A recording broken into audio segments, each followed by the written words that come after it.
यूरे घर लौट आती है लेकिन वो यैन से बात नहीं करती। यैन बहुत कोशिश करता है उससे बात करने की, लेकिन वो उसे कहती है कि कुछ नहीं, और ये कहकर वो चली जाती है। यैन को समझ में नहीं आ रहा होता है, दोनों पलंग पे होते हैं लेकिन वो बिल्कुल भी एक दूसरे से बात नहीं करते हैं। यूरे सोच रही होती है कि मैं अपने दुश्मन के बेटे के साथ कैसे, वो तो इतना अच्छा है, उसकी माँ ऐसी है, अब मैं क्या करूँ। दोनों को कुछ समझ में नहीं आ रहा होता है। दूसरे दिन उनकी माँ का दिन होता है तो फिर प्रार्थना कर रहे होते हैं। वहाँ पर भी वो एकदम बुझी बुझी नज़र आ रही होती है। यैन सोचता है कि आखिर बात क्या है। वो उसको लगता है कि मिस्टर सॉन्ग की वजह से ये, वो जिंजू से बोलता है कि सब पता लगाओ, आखिर वो है कौन, वो मुझे कुछ गड़बड़ नज़र आता है। आगे यूरे बैठी हुई उस पिन को देख रही होती है और वो सोचती है क्या मुझे इसे संभाल के रखना चाहिए, अब मैं क्या करूं, मुझे कुछ भी समझ में नहीं आ रहा है। तभी उसकी मेड आकर उसे चेक लौटाते हुए बोलती है कि आपके ये चेक क्लियर नहीं हो रहे, बैंक से रिटर्न आ गए हैं। ये सुनकर वो बैंक में जाती है। वहाँ जाकर वो पूछती है कि क्या बात है, चेक वापस क्यों आ गए। वो बोलते हैं कि आप ही ने तो प्रॉपर्टी के कागजात पे साइन किया था, अब आपके साइन नहीं चलेंगे यहाँ पर। ये सुनकर वो चौंक जाती है और प्रॉपर्टी के कागज़ जब वो देखती है तो उसे पता चलता है कि ये तो वही साइन है जो उस दिन उसने मेले में किए थे। उसे समझ में नहीं आ रहा होता है कि ये सब क्या चल रहा है। वो भागी हुई लाइब्रेरी में जाती है और वहाँ पर ढूंढती है कागजात, लेकिन उसे कुछ भी नहीं मिलता। वहाँ पर उसे वो विल मिल जाती है। उसको देखकर उसे समझ में आता है कि ये सब उसके साथ चीटिंग हुई है। यैन ने उसके साथ शादी करना, यैन का उसको मिलना, शादी करना, सब कुछ एक छलावा था। ये सोचकर वो बहुत घबरा जाती है और बेचारी सदमे में आ जाती है। वो चलते हुए जा रही होती है। सिपाही उसे छतरी देने की कोशिश करता है क्योंकि बरसात आने वाली थी, लेकिन वो कुछ सुनती नहीं है और वहाँ से बस निकल जाती है। चलते चलते वो जा रही थी अपने ही होश में गुम। यहाँ हमें युमान को दिखाया जाता है जो उसकी मेड आकर बताती है कि आपका काम हो गया। वो बोलती है कि देखा, मुझे कुछ करना भी नहीं पड़ा और उसे सब कुछ पता चल गया, और वो बहुत ही ज़्यादा खुश हो रही होती है। यहाँ दाओरू और सूतान बाज़ार से गुज़र रहे होते हैं तो बरसात शुरू हो जाती है। वो दोनों बेचारे साइड में खड़े होते हैं, मगर वो दोनों एक दूसरे के बहुत ज़्यादा करीब आते हैं, इसलिए सूतान को बहुत शर्म आ रही होती है। लेकिन तभी सामने से यूरे आती हुई नज़र आ जाती है। दाऊरू उसके पास भाग कर जाता है और बोलता है ये क्या कर रही हो तुम, इतनी बारिश हो रही है, तुम भीग क्यों रही हो। तभी वो उसके गोद में बेहोश हो जाती है। वो कहता है तुम्हें घर ले चलता हूँ। वो बोलती है कि नहीं, घर नहीं, रेस्टोरेंट ले चलो। वो उसे उसकी सहेली के यहाँ ले आते हैं और वहाँ पर वो उसको सुला देता है। यैन जब घर पहुँचता है तो सिपाही बताते हैं कि मैडम यहाँ से गई हैं और वो छाता लेकर भी नहीं गई और इतनी तेज़ बरसात हो रही है। ये सुनते ही वो भागता है। दाऊरू जो है उसे बहुत फिक्र हो रही होती है। वो सुल्तान से बोलता है कि क्या बात है। सुल्तान कहती है कि शायद उन दोनों का झगड़ा हो गया है, उन दोनों को अपना प्रॉब्लम खुद ही सॉल्व करने दो, तुम बीच में मत पड़ो। दाऊरू कहता है कि वो मेरी बचपन की दोस्त है, लेकिन फिर भी वो बेचारा कुछ भी नहीं बोलता। आगे हमें दिखाते हैं कि मिस्टर सॉन्ग जो है वो भी वहाँ आ जाता है, लेकिन उसको देखकर यूरे थोड़ी घबरा जाती है और बोलती है कि आपको यहाँ नहीं आना चाहिए, मुझे पता चला कि तुम्हारी तबीयत ठीक नहीं है, बस इसीलिए मिलने चला आया। और वो बाहर निकलता है। तभी यैन वहाँ पर आ जाता है। यैन को देखकर वो बोलता है कि आपकी बीवी की तबीयत ख़राब है और आप अब आए हैं मिलने के लिए। यैन बोलता है कि आपको कोई मतलब नहीं, और ये कहकर वो अंदर चला जाता है। वो यूरे से बोलता है कि मैं तुम्हें घर ले जाने आया हूँ। यूरे बोलती है कौन सा घर। यैन बोलता है कि ये सारी बातें तुम क्या बोल रही हो। यूरे कहती है कि तुम वो इंसान हो ही नहीं जिसे मैं जानती हूँ, और वो उससे गुस्सा नज़र आती है। यैन बोलता है ठीक है, तुम यहाँ रहना चाहती हो, जब तक रह सकती हो, लेकिन बस उस इंसान से मत मिलना। राजकुमार जो है उस पेड़ के पास खड़ा होता है। तभी यू फैन आ जाता है और वो बोलता है कि सिटी से आपके लिए खत आया है और वहाँ पर आपको वापस बुलाया जा रहा है। राजकुमार कहता है कि मैं अभी जाना नहीं चाहता, मुझे अभी कुछ भी समझ में नहीं आया है, मुझे अभी पता करना है कि आखिर मैं क्या चाहता हूँ, मुझे समझ में नहीं आ रहा बिल्कुल भी, मेरा दिल बिल्कुल खाली सा महसूस कर रहा हूँ। तभी पानी में से कुछ निकलता है और वो जब सामने आता है तो वो डॉक्टर नाजी होता है। यू फैन बीच में आता है तो वो उसे अपनी ताकत से गिरा देता है। राजकुमार कहते हैं कि आखिर तुम हो कौन। नाजी जो होता है उसके सामने झुक जाता है और कहता है कि मुझे देर हो गई, मुझे माफ़ कर दीजिए, मैं आपको ढूंढ नहीं पाया। ये सुनकर वो बोलता है कि आखिर मैं समझा नहीं। तभी वो उसके ऊपर एक जादू कर देता है और उसे सारी पिछली बातें याद आ जाती है। और यहाँ हमें पता चलता है कि वो है ड्रैगन लॉर्ड जुआन है। अब जुआन जो है अपने आप को देखता है तो उसके हाथ में कोई भी पावर नहीं होती है। वो बोलता है कि मेरी ताकत कहाँ पर है। नाजी बताता है कि जब आपका बदन ख़त्म हो रहा था तो मैंने अपनी ताकत को इस्तेमाल करके आपको पुनर्जन्म लेने में मदद की, इस वजह से आपकी ताकत ख़त्म हो गई है। जॉन कहता है कि तुम अब मेरे साथ में रहना, तो नाजी जो होता है यू फैन की बॉडी के अंदर चला जाता है और उठकर आकर बोलता है कि मास्टर अब आगे क्या करना है। जॉन बोलता है कि मुझे जाओमिन चाहिए, मुझे उसे मिलना है। सीन यहीं पे कट जाता है। आगे दिखाते हैं कि यूरे परेशान बैठी होती है, उसकी सहेली उसे बोलती है कि चलो बाज़ार चलते घूमने। दारू और सुल्तान भी आ जाते हैं और वो लोग सब जिद करके उसे लेके चले जाते हैं बाज़ार में। ये लोग बाज़ार में होते हैं, वहाँ पर सुल्तान और दारू मस्ती मजाक करने लग जाते हैं।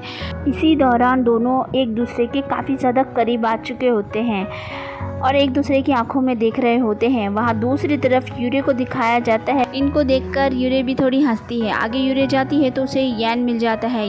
यैन उसे बाज़ार में देख के बहुत खुश होता है और उसके करीब चला जाता है। वो उसके लिए एक डॉल खरीद के लाया था जो वो उसे देता है। यूरे जो है यैन से बात नहीं करना चाहती थी, इसलिए वो वहाँ से जाने लगती है। यैन जो है उसका हाथ पकड़ लेता है और उसे जाने नहीं दे रहा होता है। वो ज़बरदस्ती अपना हाथ छुड़वा कर वहाँ से निकल जाती है। राजकुमार जो होता है यूरे को अपने वहाँ पे ले आता है बेहोश करके और वो उसके हाथ से वो गुड़िया भी छीनने की कोशिश करता है, लेकिन वो नहीं छोड़ती है। राजकुमार अपनी ताकत को वापस पाना चाहता था, इसलिए वो लोग चेक करते हैं कि वो फूल कैसा है ताकि वो उसकी ताकत से अपनी पावर को वापस ला सके। लेकिन जब वो यूरे के अंदर से उस फूल को चेक करते हैं तो वो कंप्लीट ही नहीं होती। ये देखने के बाद राजकुमार बोलता है कि मुझे लगता है इसने ज़रूर मोयान को ज़िंदा करने के लिए ऐसा सब किया है। ये मेरी सोच है, ऐसा हो भी सकता है। नागजी बोलता है कि हमें इन्हें उठा देना चाहिए। राजकुमार मना कर देता है। यूरे को होश आ गया होता है और वो यैन के पास होती है। यैन बोलता है कि तुम बेहोश हो गई थी तो मैं तुम्हें यहाँ पर ले आया। यैन उसकी देखभाल कर रहा होता है, लेकिन यूरे जो होती है वो उठकर वहाँ से जाने लगती है। यैन बोलता है कि आखिर क्या बात है, तुम क्यों मुझे इस तरह सता रही हो। वो बोलती है कि मैं सता रही हूँ। यैन उसको पूछता है कि आखिर क्या बात है, तो यूरे बोलती है कि ये तो तुम्हें पता होना चाहिए, तुमने क्या झूठ बोला है। ये सुनकर वो समझ जाता है। यैन बोलता है कि मैं अपनी सफाई देना चाहता हूँ। शुरुआत में तो ये सब था, लेकिन मैं तुमसे प्यार करने लगा, इसीलिए मैंने तुमसे शादी की और ये सब किया। ये सुनकर वो बोलती है एक और झूठ बोल रहे हो। यूरे कहती है मुझे अब तुम पर कोई यकीन नहीं, इसलिए वो पिन उसे लौटाती है, लेकिन वो पिन लोगों के हाथ से गिर जाती है और टूट जाती है। यूरे वहाँ से जाना चाहती थी, यैन उसे जाने नहीं देना चाहता था, इसलिए वो उसे पकड़ लेता है, लेकिन यूरे अपना हाथ झटका कर वहाँ से जाने लगती है। यैन की हालत ख़राब थी, इसलिए वो खून की उल्टी करते ही वहाँ बेहोश होकर गिर जाता है।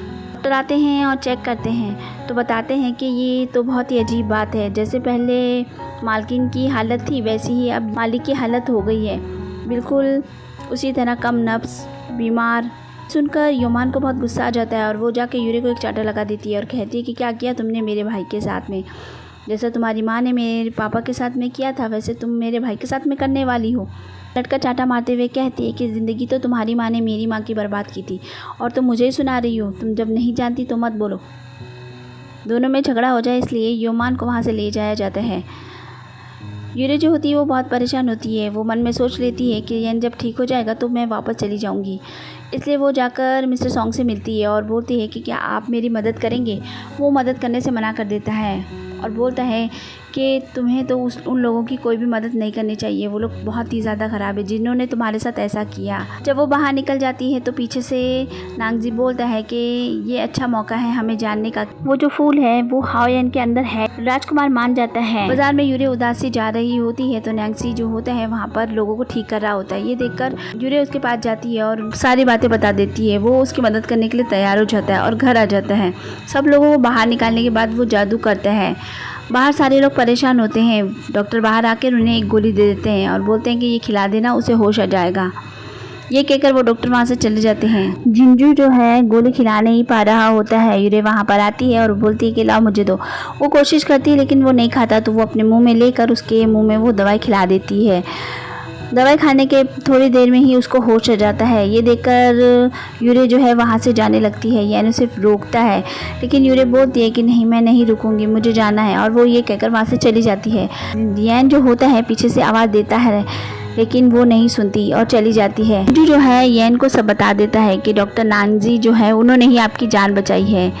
अब हमें आगे सीन दिखाते हैं कि जहाँ पर राजकुमार जो होता है वो पूछ रहा होता है नांगजी को कि क्या हुआ, सब ठीक रहा कि नहीं। नांगजी बोलता है कि मैंने उस फूल को निकालने की कोशिश की, लेकिन वहाँ पर कोई ताकत है जो उसको बचा रही थी, इसलिए मैं उसे नहीं निकाल पाया, मुझे माफ़ कर दीजिए। ये सुनकर तो अब कैसे होगा ये सब कुछ। नांगजी बोलता है कि बस एक ही रास्ता है, अगर उन दोनों का मिलन हो जाए तो। ये सुनकर वो बहुत ज़ोर से उस पर चिल्लाता है। नांगजी बोलता है कि यही एक रास्ता है, इसके अलावा कुछ नहीं कर सकते जब तक कि वो दोनों के दिल एक साथ नहीं जुड़ जाते। उनकी धड़कन, सांसें सब एक जैसी होनी चाहिए। ये सुनकर राजकुमार को बिल्कुल भी अच्छा नहीं लगता। वहाँ दूसरी तरफ हमें दिखाते कि तान जो होती है उसका ब्रेसलेट गिर गया होता है और वो ढूंढ रही होती है। दारू भी उसकी मदद करता है और दोनों मिलकर उस ब्रेसलेट को ढूंढ रहे होते हैं। वो एक बक्से के पीछे हाथ डालकर ढूंढते हैं तो दोनों के हाथ टच हो जाते हैं। सुल्तान शर्मा कर वहाँ से चली जाती है, दारू से देखता ही रह जाता है। अगले दिन जब सुल्तान आती है तो वो दारू को बाहर से देखती है और बस उसे देखती रहती है और उसे देखे जा रही होती है और फिर वो वहाँ से जाने लगती है। दारू उसके पीछे जाता है तो उसका वो उसी से टकरा जाती है और गिरने वाली होती है तो दारू उसे संभाल लेता है। अब वो फिर उसकी आंखों में खोने लग जाती है। वो बोलता है कि मैं तुम्हें ही ढूंढ रहा था, मेरी थोड़ी सी मदद कर दो, मुझे नहीं पता कि यूरे की तबीयत कैसी है, तुम जाकर पता करोगी। वो उस बोलती है कि हाँ मैं ज़रूर देख लूँगी। आगे हमें दिखाते हैं कि येंग जो होता है मिस्टर सॉन्ग के यहाँ पर आ जाता है। वो उनसे पूछता है क्या आपने मदद की थी यूरे की। ये सुनने के बाद वो बोलता है कि नहीं, मैंने कोई मदद नहीं की, जो किया होगा उसने खुद ही किया होगा, मैंने तो उसे मना कर दिया था। येन बोलता है कि ये तस्वीर देखकर बताइए क्या आप इस डॉक्टर को जानते हैं। वो मना कर देता है कि नहीं, मैं नहीं जानता हूँ इसको। येन बोलता है कि मेरी वाइफ से थोड़ा दूर ही रहिए। मिस्टर सॉन्ग बोलता है कि वो मेरी पुरानी दोस्त है तो मैं उससे दूर क्यों रहूं, और वो उसे बहुत ज़्यादा एटीट्यूड से बोलता है। येन उसे समझा कर वहाँ से चला जाता है। येन के जाने के बाद राजकुमार को बहुत ही ज़्यादा गुस्सा आ रहा होता है। डॉक्टर नाजी जो होता है वो राजकुमार से पूछता है अब हमें क्या करना चाहिए। राजकुमार कहता है थोड़े वक्त की ज़रूरत पड़ेगी और एपिसोड हो जाता है यहीं पे ख़त्म। अगर आपको पसंद आए तो चैनल को लाइक कीजिए, सब्सक्राइब कीजिए। चैनल पे नए हैं तो सब्सक्राइब करना तो बिल्कुल भी मत भूलिए।